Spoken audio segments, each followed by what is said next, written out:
We're in October. Calendar just flipped. Okay. The trade deadline, I think, is now early November.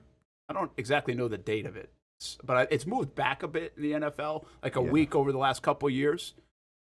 Do you think the Jags will be a buyer where they're positioned, assuming that they're maintain this position of some kind, not one loss, but right there in the AFC South, right there in a wild card, in the playoff mix, going into the bye week, let's just say in 3 weeks, that'd be later October. October 26th would be the bye week. So now, in that time frame, would they be a buyer for potentially even a big player, a la 2017, Marcel Darius? That's the one that actually comes to mind and made a big difference for this team. Could the Jags make a play like that?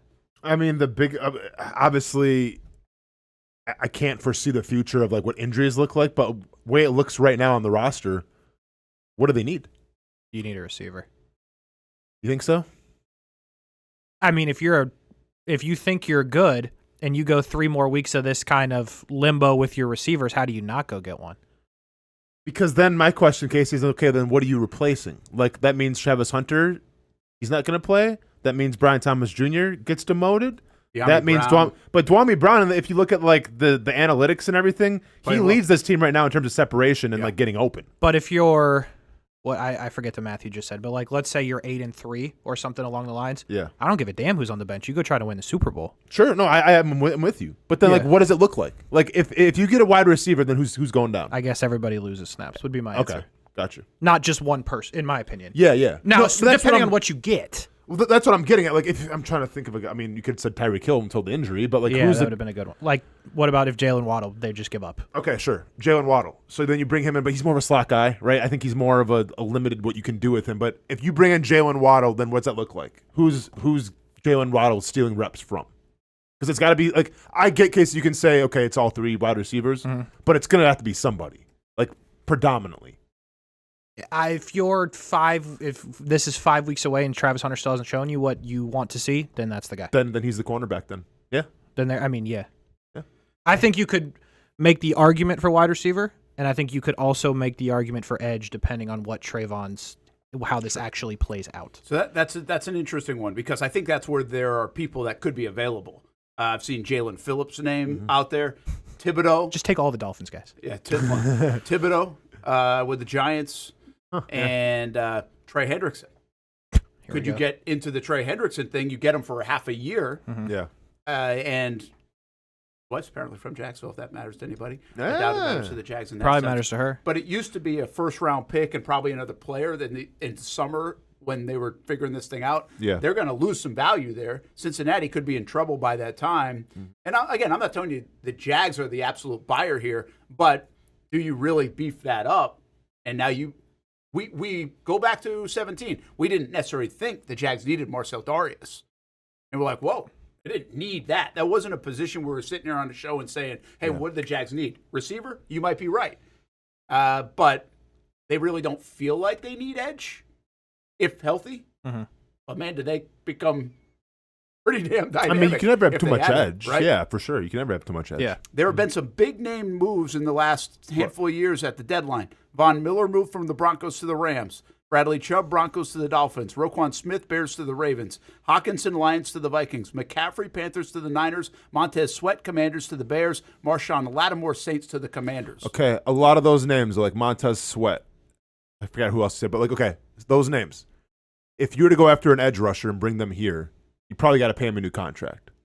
Or I think in Hendrickson case, it's more of a rental. So you're going to rent him for the year? I think. Well, because you have to.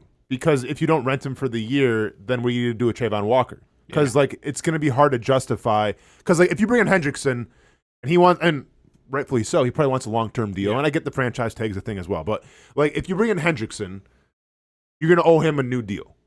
So then how can you justify paying Hendrickson, Josh Hines-Allen, and then Trayvon Walker? Well, if you want to pay Trayvon Walker, top 5 money. You can't. I would sit here and tell you that it sounds good. There are plenty on the market is why I went there. I don't think it makes a lot of sense because of what you just said. It's a full rental. You're not paying 3 pass rushers. And especially one that's 30, 31 years old in Hendrickson, you would pay Trayvon Walker. So you're not going to do that. but it's fun to think about.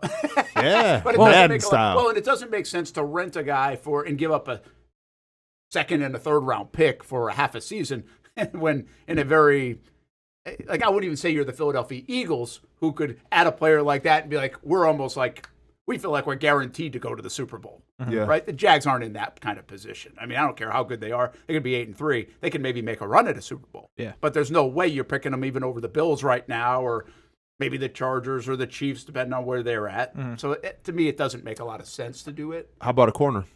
Woolen is the guy that's names out there is going to be available. It seems like sounds like they're shopping him a bit in Seattle, former All-Pro guy, but maybe.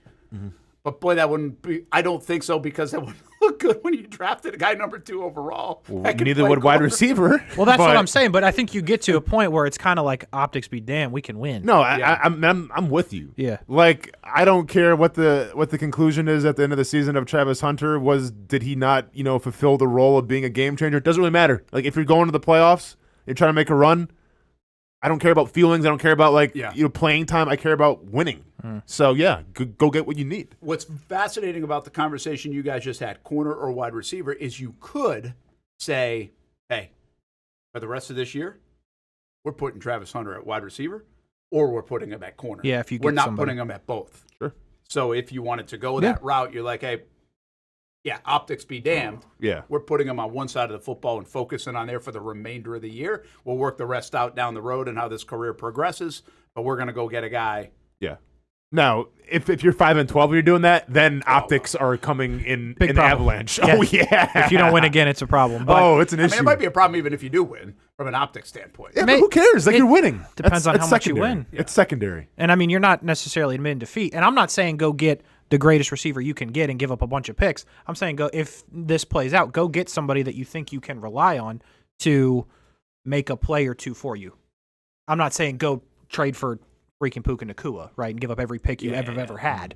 But if there's value out there, I think receiver makes sense. Yeah. And if the Saints are trying to trade everybody, go try to get Olave. I think as I like that. yeah, there you go. I think as active as James Gladstone has already been, and bold I think as they've been, and with the Jags now in the mix, 4 weeks away, these are not absurd conversations. And they do have cap space, so they can make a move that even takes on some dollars halfway through the year.